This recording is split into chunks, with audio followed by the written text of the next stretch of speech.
Hey everyone, welcome back. It's me, Rifat, and today I've got 5 solid tips that'll help you upgrade your Facebook business page for 2025. If you're aiming for better reach, more engagement, and results that actually matter, this is where you start. All right, let's jump in.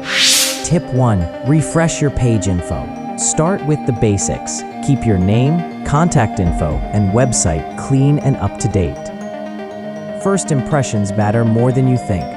Tip 2, polish your profile and cover photo.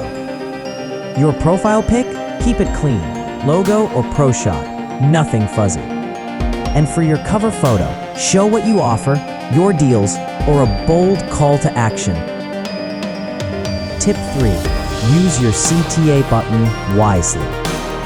You see that blue button under your cover? Don't waste it.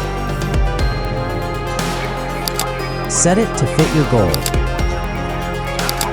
Book now, shop now, or send message. Make clicks count. Tip 4, post with consistency and value. Don't just post because you think you should. That doesn't move the needle. Share things that help. Tips, short videos, or quick behind-the-scenes looks. Consistency beats perfection, every single time. And that's it. 5 solid ways to boost your Facebook business page this year. Any questions? Drop them in the comments. I've got you covered. Like, subscribe, and hang around. More smart tips are coming your way from me, Freelancing by Rifat. Thanks for watching. I'll see you next time.